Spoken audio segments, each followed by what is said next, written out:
Welcome to Now Talk Live podcast. I'm your host, D. Jones. Today is going to be a little bit of a different topic. This week, I came across a story, a 17-year long story uh, near to where I grew up. And to be honest with you, it really touched me. So I wanted to cover this story because it was the whole story is very intriguing. But before we get into that, go to our handles. You can catch us on YouTube at Now Talk Live. That's one word, Now Talk, then live on YouTube. Subscribe there. You also go to our Facebook, like and follow us there at Now Talk Live Podcast. And we're also on TikTok at sign Now Talk Live. All right. Once again, that's YouTube, Now Talk One Word Live. Subscribe there. Follow us and like us on Facebook at Now Talk Live Podcast. And we're also on TikTok at Now Talk Live. Well, I brought you here today, or we're here today to discuss a 17-year-old case, a gentleman by the name of James Broadknox, and also Demarius Cousins. The victims in this case are Stephen Swan and Matthew Butler, which were music producers, basically minding their own business, normal day leaving the studio or standing outside the studio. And these two gentlemen come along, had took the train from the South Dallas area into the Garland area, which all of you, if you're from there, you know these areas. You can take the train straight down into probably almost to the downtown Garland area. And these guys were looking to hit a lick. Apparently, they were down on their luck, looking to get a few dollars. They had got a hold to a very large assault rifle. They end up trading in that assault rifle for a smaller handgun, so it wouldn't be as noticeable. And they came across Mr. Swan and Mr. Butler, and of course, those two end up losing their lives. This was in 2008. At that time, James Broadknox was 19 years old. Also, Demarius Cousins was 19 years old. They're cousins. Demarius Cummings was 19 years old, and they were cousins. James Broadknox and Demarius Cummings were cousins. And so, what was so intriguing about this case initially was immediately after they were apprehended, Mr. Broadknox went and did an interview with Sean Rabb from the local news, and he confessed to the murders. Mr. Cummings actually acted as an accomplice, say he was a standby, that he was sorry that this happened. So I'm going to take you in here. We're going to go into the confession made. I want you to hear this. This is not a normal confession. It's very brutal, came off very heartless, and believed to be the thing that sunk him in this case. I'm going to take you into the confession, and we'll be right back. You know what I'm saying? We just From jail, James Broadnax and Demarius Dwight Cummings talk about what happened last week when they killed Matthew Butler and Stephen Swan outside a Garland recording studio. The chopper was too big to rob somebody with, so we had one that got the pistol. The two trading an AK-47 for a handgun before taking the dart from South Dallas to Garland. I decided to go hit a lick, you know what I'm saying? And one of the best spots is Garden, because that's where all the rich white folks stay at, you know what I'm saying? So got caught him slipping, she ain't popped his. That's what it is. Without as much as a blink, James Broadnax talks about how he took two lives. Blank out, you know what I'm saying? I shot him, like stumbled back, shot the driver. He hit the ground, you know what I'm saying? But he like leaned up like he was finna try to get back up. So I shot him in the head. Then his homeboy, I shot his again, you know what I'm saying? But he was still trying to run off. But I knew he was gonna die anyway, but just to make sure, pop, shot his like, you know what I'm saying, twice in the head or whatever. Me and my kinfolks ran their pockets, you know what I'm saying? He jumped in the driver's seat, I jumped on passenger side, and we dipped out. How much money did you guys get? No, he had $2 in his wallet, you know what I'm saying? Describing his life as, quote, hell, Broadnax says he has nothing to live for. I don't want life. You don't want life. Pick one. If they don't, I will. How do you feel today, Mr. Cummings? I feel real bad. You know, I feel that was wrong what we did, you know. I know how their family feel about it, you know what I'm saying? So how do you feel now? You know what I'm saying? I kind of regret what I did, but shit can't change. I know you was crying though. What do you want them to know about you? I want them to know I didn't kill nobody. I didn't kill her husband or whatever. You know what I'm saying?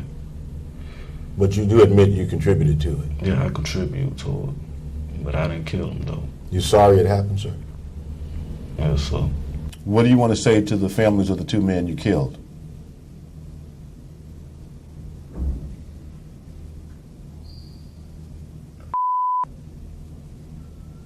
All right. Well, as you see, it seems to be no remorse initially for these killings that he confessed to doing. He said he shot the guy. The guy tried to run, which later he changed his story. That it wasn't him. Also, the cousin, which I'll show you that video later, the cousin comes forward and says that he was the actual killer, that he talked Mr. Broadknox into taking the rap because he had a prior prior charges, and so he was going to get more time. So he convinced Mr. Broadknox that if he took the cases, that he would get lesser time. Well, I mean, we're looking at a murder case. Regardless, they were going to both do some time in jail, but what ended up happening ultimately is Mr. Broadknox ends up getting the death penalty. Ends up on the getting the death penalty, riding out death row for over 15 years. I believe he was on death row for 17 years. All of a sudden, the Demarius Cummings has a change of heart, and he wants to confess on a sworn statement that he committed the murders. And the state of Texas decided, which you'll see later, to go forward and still execute Mr. Broadknox. Now, I believe if you look at, as I just showed you, that video of him confessing, no matter if he did or not, I think everything was based on him saying that he did do it, in the way he said it, the way he acted like he didn't care. But they also, which is, they also said that he was high on PCP. I don't know if you remember back in them days, even 10 or so years prior, PCP was a very popular drug. People tried it. We heard about people jumping off buildings, breaking their necks. I've seen people on it that were close around me doing it. And man, it is a terrible thing. It's definitely something to make you do something of this nature. A terrible drug. Causes you to hallucinate, get wildly out of character. And apparently Mr. Broadnax was on this drugs, and this was the next day, which we know when you take it, you don't just sober up immediately. You may be deranged out of your mind for maybe a few weeks or longer after taking it, even though it's not as strong as the initial, taking of the drug, but it may be, lingering. So this is the next day or so after they're apprehended, and he does an interview with the local news and confesses to the killer. Demarius acts like he's innocent. Well, here we are 17 years later, the story's been recanted. Broadnax said Demarius actually did the killings, and that, as you see, and James, said he wasn't the one that did the killings, which he initially confessed to. This is just terrible.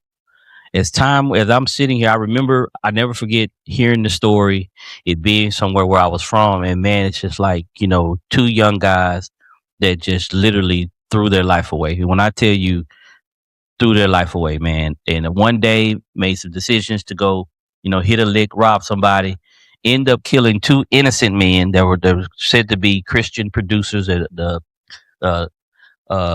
studio in Garland there. They were just doing what they normally do for the love of it. They love recording Christian music. And the guy walks up, said he wants to borrow a cigarette, pulls a gun out, shoots and kills both guys, takes off in their car. And what's even worse, it was only $2, which wouldn't matter the dollar amount, but there was only they lost their life over $2 in that account, in their wallet. $2. This was in 2008. So here, James Broadknox, he's on death row. Um, he's been on death row for 17 years, and also gets married to a woman by the name of Tiana. She's Broadnax now. I'd have to look up her name. And she's been, in the fight with him. He on death row 17 years, finds a wife. Wow, in prison. And as I want to take you into this recent interview of Mr. Broadknox, totally changed. If you see him in it, when you see him in this interview, definitely sober because he's in prison, but he looks like a totally different person. He's 37 years old. He's matured, talked different, mindset different. Definitely regret that night. But now you're on death row, and I think at this point you're less than 45 days away from a date of being executed, and here you are, a totally different man, totally different mindset in life. And that's just the thing about it. People make mistakes. You can, people get on drugs, make decisions, and this is a prime example. You can get on something, make a decision, and that doesn't mean you're gonna be forgiven for that decision because you had a bad day that day. Obviously, because look at here, he's found guilty, sentenced to death row, ends up being executed, and he's a totally different person. Married, in from prison, can articulate himself very well, sober, appear to be focused, a little bit, fearful. Of course, a few days, a little time away from being executed. I think that I would, be a little shaken too. So we're going to take you into this most recent video of him just discussing and articulating and just showing a different side of who he is. And I want to, ponder this question. Should this have been considered? Is this something that he's changed? I mean, we make mistakes, not to undermine the deaths of Stephen Swan and Matthew Butler, not at all, with all due respect to the families. But in the video, he did show that he was remorseful. But at this point, does he deserve the death penalty? Even though he's the other guy's confessing, Demarius Cummings is confessing that he did it, signed a sworn statement that he did it. I mean, does he deserve to still live? Like I said, not to undermine, but I just think that this is something that should have been considered. Looks like the governor did not respond. He could have halted the execution. The Supreme Court denied it, his stay of execution. I mean, to me, it just seems like, and then there's DNA evidence. It shows DNA evidence that he had no, he didn't deal with the gun. There was no evidence that Mr. Broadknox handled the gun. One of the other things that sunk Mr. Broadknox was he was in the jail cell writing lyrics. These lyrics in that case were used against him.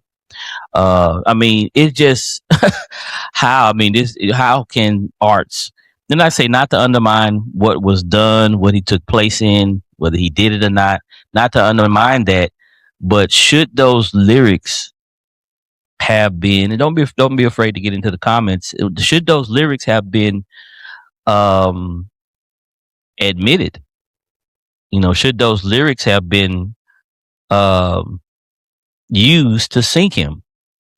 No prints on the gun. We got some lyrics. Do have a confession, which was, cooked up.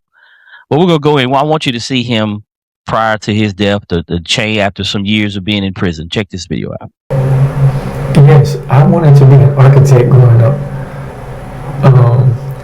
So this is crazy. I remember this pretty vividly. The elementary that I went to was College Hill Elementary School, not too far from where we lived in the projects in Texarkana. One particular day, me and some of my friends, we were coming into the cafeteria It was an older guy in the cafeteria that I seen him drawing. So I'm like, went up to see what he was doing. Hey, what you drawing? And, he started speaking to us, and he was telling us like, he's going to school for engineering and to hopefully be an architect. So I'm like, architect. So I'm looking. So basically, what he was doing was like mapping out blueprints for a project that he was working to scale, and it looked super cool to me. And I'm like, man, I'm like, seeing artwork, I'm into drawing, this sort of thing, but what he's doing and what he's telling me about it is just, it pulled me in, it just caught my attention. So like at that moment, it just sparked something in me where I'm like, man, I want to be an architect. Like I want to do what he does. When I was younger, school was, it became an escape to get away from home. Like I looked forward to going to school. I love learning, science, all of that. So but later it got to the point where I started losing interest. I began to like kind of transition into like this purely survival phase, because not just the toxicity of being abused physically and all of that. It's like I'm pretty much being starved. So now I gotta kind of find a way, figure out how I'm gonna eat on my own. If I can't go to my friend's house and maybe eat with them for a day, then how I'm gonna get money for. So it's like a lot of those little things built up into a bigger problem of how am I going to survive. So started losing focus, started skipping school, grades started dropping. A lot of things that I was passionate about, wanted to be an architect, wanted to get into engineering, do underwater welding, and all of these things. It was just like, what? That's a dream that's not going to be realized in my lifetime, because right now I got too much going on and I can't commit time to. So you know what? Just forget it, type of thing. As you see, change man, mindset different, very intellectual, focused. I mean, very totally different. In the first video, looks, I remember I've had some people around me that were on, man, thuggish to like, thuggish, ruggish bones, in the streets. And now a man that can articulate himself, could easy, had a career, a business professional, life taken away from one day, one bad decision, life taken away. Demarius, there's also a video I'm going to show you here shortly of Demarius actually saying, hey man, it's been weighing on me heavily. I coerced him, to take the cases because I had some prior charges, convictions. He did it. He's one of those kind of guys that, if you ride for you, he took the case for me, but he didn't actually do it. I did it. It looks like he may die. And ultimately he did, for something that I did. Now that's something that Damaris is at this point is going to have to live with. The execution of his cousin for something that he actually did. James Broadknox apparently should be doing life in prison, and Demarius Cummings should have been on death row. It should have been here, according to what they're saying in the evidence. Demarius said he's been walking around. This has been weighing heavily on his shoulders. He is really bothering him. He has some troubling issues while he's been in jail because of this. And so he did an interview, a recent interview, just like Mr. Broadnax. Does not appear to be as transformed to me as James Broadnax. He just doesn't appear to me to be, as for lack of better words, purified. It looks like he's still getting it together. But James appeared to have a come to Jesus moment. He got married. Bride appears to be a very good mate for him. Someone that saw him as not a danger. And you can see this in the video. But we're going to take you into this recent interview of Demarius' cousin saying that he did it. My name Demarius Cummings. Well, I know James is my cousin, my blood cousin. My mother, his mother, they're sisters. That's what makes us cousins. And I've been incarcerated going on 18 years now. Well, in June it'll be 18 years. So 17 years and some months. I've had time to think about my life. And most of it had to do with my cousin and me. So a lot of times I thought about it, and it just wasn't never sitting right with me. You know,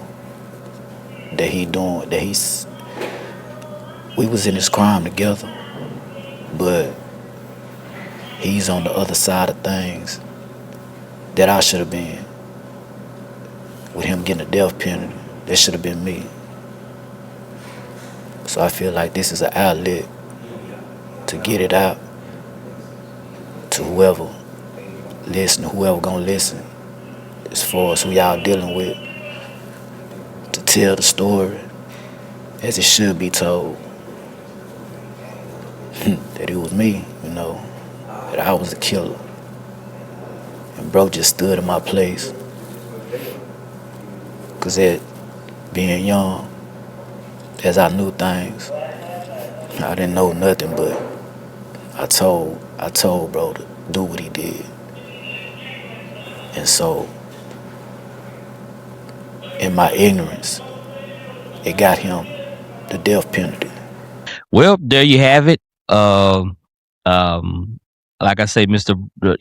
Cummings claims that he was the one that committed these crimes. Now, with this, they still denied the stay of execution. They ended up executing Mr. Broadknox, even with no DNA evidence of him handling the gun. That's there. They only got him on lyrics used as evidence and the confession. Ultimately, that confession, if I was to say that confession was it, and I just feel like, even if a person say it's no different than a beast parent saying I did it or I didn't do it. DNA is there to prove the truth, and if the DNA says something different, I just think the confession shouldn't matter. That's the reason we have DNA, because people can lie, they can be coerced, they can be made to say these things. And so, with that said, I just think that they should have looked at the DNA. It just clear as day that that was overlooked. It looks like there were some people that were really upset with that confession, how heartless it was in that confession, not considering, but the crime is what it is, but not considering the state of mind that he was in at that time, why he did it. That confession clearly sealed his fate.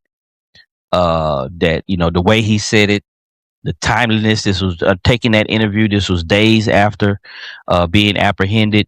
The news, Sean Rabb comes and interview him fresh off of these killings, and it's just a shame. It's just a shame. Tiana, I'm going to show you, which is his wife now, widow now. I'm gonna show you a video of her speaking about this and how the injustices of this and what type of man that he was. We'll take you in there right now, and then we'll continue to talk about this a little bit further. You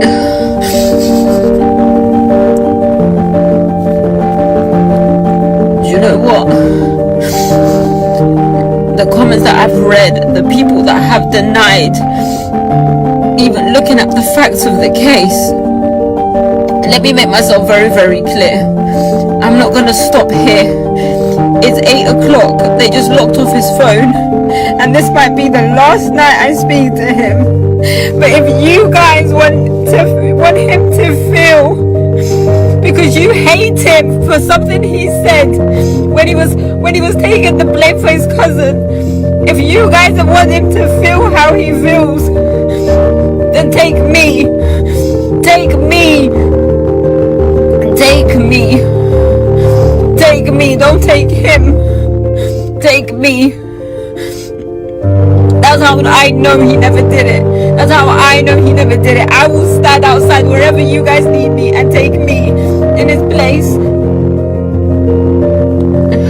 Well, there you have it. I mean, that's his wife. Somebody, clearly with a level head, didn't feel like she was marrying a murderer. Pleading his case, and she said she's not going to stop there. They said that she was very distraught during the execution. She was screaming and yelling throughout the whole process. They said the only time that she was quiet was during the time of him giving his last words. He was pronounced dead at 6:47, April 30th. He was pronounced dead. It took about 20 minutes. They say he turned towards the family and he asked them to forgive him, which I'm going to show you the last words. Then we'll take you into that video now, and then we're going to close and go from there. The state has executed the man who has insisted that he was not the shooter in a double murder nearly 20 years ago, despite initially confessing to it. James Broadknox died by lethal injection earlier tonight, with the families of Matthew Butler and Stephen Swan nearby. Robbie Owens reports now from Huntsville. James Broadnax was pronounced dead here at 6:47 p.m., approximately 20 minutes after that lethal dose was administered. We're told there were no complications. He did read a final statement and looked briefly in the direction of the victims' family members who had gathered to watch that execution. As he read his final statement, it says in part, "I pray to God for your forgiveness. Despite what you think about me, I hope to God that prayer was answered.